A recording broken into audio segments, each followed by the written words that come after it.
Article 528 of the National Electrical Code specifically addresses temporary wiring. Section 528.17b focuses on the use of flexible cords and cables in temporary wiring installations. This section contains specific guidelines and restrictions. The 2002 National Electrical Code introduced a new element regarding temporary wiring, specifically prohibiting the use of bubble lights and similar temporary wiring methods in non-industrial applications. This addition to the code is subject to interpretation by different authorities having jurisdiction or odds. The interpretation of this section can vary, leading to different enforcement practices across various jurisdictions. If temporary bubble lights are observed being used in a non-industrial setting during an inspection, a citation of Section 528.17b of the National Electrical Code may be issued. Regarding Sections 406.8 and 110.16 of the National Electrical Code, these sections are not explicitly mentioned or prohibited within Article 528 pertaining to temporary wiring. Section 406.8, which typically deals with the installation of receptacles in damp or wet locations, is generally not applicable to temporary wiring setups. However, Section 110.16, which mandates arc flash hazard warnings, does apply to temporary wiring installations. While compliance with Section 110.16 for temporary wiring is ideal, it is often not observed in practice. Achieving full compliance with Section 110.16 for all temporary wiring scenarios is a significant challenge. It is important to remember that while the goal is for all temporary wiring to comply with Section 110.16, it may not always be feasible in every situation. It is crucial to understand the specific requirements and interpretations of the National Electrical Code to ensure safe and compliant temporary wiring installations. Article 528 provides a comprehensive framework for temporary electrical systems encompassing various aspects of installation, maintenance, and safety. Understanding the nuances of these regulations is crucial for electricians, inspectors, and other professionals involved in temporary wiring projects. Firstly, the scope of Article 528 defines the types of temporary electrical systems it covers. This includes wiring for construction sites, carnivals, fairs, and other temporary events or locations. Secondly, the duration of temporary wiring installations is addressed. The NEC specifies time limits for how long temporary wiring can remain in place, typically outlining conditions for removal or conversion to permanent wiring. Thirdly, grounding and bonding requirements are crucial in temporary wiring systems to ensure electrical safety and prevent shock hazards. Article 528 details the methods and materials for proper grounding and bonding. Fourthly, overcurrent protection is essential to protect temporary wiring from overloads and short circuits. The NEC specifies the type and size of overcurrent devices required for temporary wiring circuits. Fifthly, wiring methods permitted in temporary wiring are outlined. This includes the types of cables, cords, and raceways that are allowed for temporary installations, considering factors like flexibility and environmental conditions. Sixthly, the location and protection of temporary wiring are addressed. The NEC provides guidelines on how to route and protect temporary wiring from physical damage, moisture, and other hazards. Seventhly, disconnecting means are required for temporary wiring systems to allow for safe isolation of electrical circuits. Article 528 specifies the type and location of disconnecting means. Eighthly, the use of ground fault circuit interrupters, or GFCIs, is mandated in certain temporary wiring applications to protect personnel from electrical shock.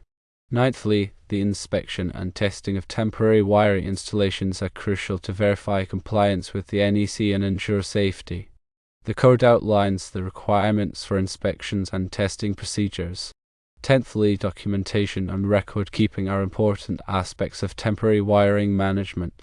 Maintaining records of inspections, tests, and modifications helps ensure ongoing safety and compliance. Understanding these key aspects of Article 528 is essential for anyone working with temporary wiring systems. The NEC provides detailed requirements for each of these areas to minimize electrical hazards and ensure safe operation. Flexible cords and cables play a crucial role in temporary wiring systems, providing the necessary flexibility and portability for connecting electrical equipment and devices. However, their use is subject to specific guidelines and restrictions outlined in the NEC. Article 400 of the NEC covers flexible cords and cables in general, specifying their construction, types, and allowable uses. This article provides a foundation for understanding the requirements specific to temporary wiring. Section 528.17b of the NEC, as mentioned earlier, places restrictions on the use of flexible cords and cables in temporary wiring, particularly concerning bubble lights and similar decorative lighting. The prohibition of these types of lighting in non-industrial applications aims to reduce the risk of electrical hazards and ensure safety. The NEC specifies the types of flexible cords and cables that are permitted for use in temporary wiring. This typically includes cords and cables that are listed for outdoor use and are resistant to moisture, abrasion, and other environmental factors. The allowable ampacity of flexible cords and cables used in temporary wiring is determined by the size and construction, as specified in the NEC ampacity tables. It is crucial to select cords and cables with sufficient ampacity to handle the intended load. Proper strain relief is essential when using flexible cords and cables in temporary wiring to prevent damage to the conductors and terminations. The NEC requires strain relief devices to be installed at the points where cords and cables enter enclosures or equipment. The protection of flexible cords and cables from physical damage is crucial to prevent electrical hazards. The NEC requires cords and cables to be protected from abrasion, cuts, and other forms of damage. This can be achieved by routing them in protective raceways or using cords and cables with robust jackets. The proper termination of flexible cords and cables is essential for safe and reliable electrical connections. The NEC specifies the methods and devices for terminating cords and cables, ensuring that connections are secure and properly insulated. The inspection and maintenance of flexible cords and cables in temporary wiring are important to identify and address any signs of wear, damage, or deterioration. Regular inspections can help prevent electrical hazards and ensure the continued safe operation of the system.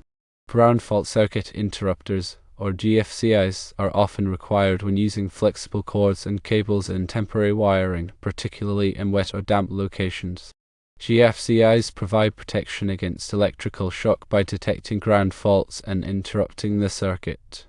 Adhering to these guidelines and restrictions for flexible cords and cables in temporary wiring is crucial for ensuring electrical safety and compliance with the NEC. Understanding the specific requirements and best practices can help prevent electrical hazards and protect workers and the public. Arc flash is a dangerous phenomenon that can occur in electrical systems, releasing tremendous amounts of energy and posing significant risks to personnel. Section 110.16 of the NEC addresses arc flash hazard warnings, requiring electrical equipment to be marked with warning labels to alert qualified persons to the potential for arc flash. While compliance with Section 110.16 for temporary wiring is often challenging, it is essential to understand the requirements and implement measures to mitigate arc flash hazards. The purpose of arc flash hazard warnings is to inform qualified persons about the potential for arc flash and to provide information on the personal protective equipment, or PPE, required to work safely on or near energized electrical equipment. The warning labels typically include information on the nominal voltage arc flash boundary and required PPE category. The NEC requires arc flash hazard warnings to be readily visible and easily understood by qualified persons. The labels must be durable and resistant to environmental factors. The arc flash boundary is the distance from energized equipment at which a person could receive a second-degree burn if an arc flash were to occur. The arc flash boundary is determined by performing an arc flash hazard analysis. An arc flash hazard analysis is a study that calculates the potential arc flash incident energy at various points in an electrical system.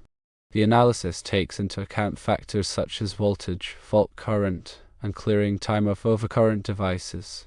The results of the arc flash hazard analysis are used to determine the required PPE category for working on or near energized equipment. Personal protective equipment, or PPE, is specialized clothing and equipment designed to protect workers from the hazards of arc flash. PPE typically includes items such as arc-rated clothing, face shields, gloves, and footwear. The selection of appropriate PPE is based on the calculated arc flash incident energy. Engineering controls, such as current limiting fuses and arc flash relays, can be used to reduce the potential for arc flash. These devices can help to limit the magnitude and duration of arc flash events. Work practices, such as de-energizing equipment before working on it, can also help to reduce the risk of arc flash. Following safe work practices is essential for preventing arc flash injuries. Training is essential for qualified persons who work on or near energized electrical equipment. Training should cover topics such as arc flash hazards, PPE requirements, and safe work practices. While full compliance with Section 110.16 for temporary wiring may be difficult, it is important to take steps to mitigate arc flash hazards. This can include posting temporary warning signs, using PPE, and following safe work practices. Understanding the requirements of Section 110.16 and implementing appropriate safety measures can help to protect workers from the dangers of arc flash. The interpretation and enforcement of the NEC can vary depending on the authority having jurisdiction, or OJ. The AHA is the entity responsible for enforcing the electrical code in a particular area. The AHA can be a local, state, or federal government agency. It is important to understand the specific requirements and interpretations of the NEC in your jurisdiction. The AHA has the authority to approve or disapprove electrical installations. The AHA can also issue permits, conduct inspections, and enforce the electrical code. The AHA can interpret the NEC differently than other AHA. This can lead to variations in enforcement practices. It is important to communicate with the AHA to understand their specific requirements and interpretations. The AHA can provide guidance on how to comply with the NEC. The AHA can also answer questions about the electrical code. It is important to build a good working relationship with the AHA. This can help to ensure that your electrical installations are compliant with the NEC. The AHA can be a valuable resource for electrical contractors, electricians, and other professionals.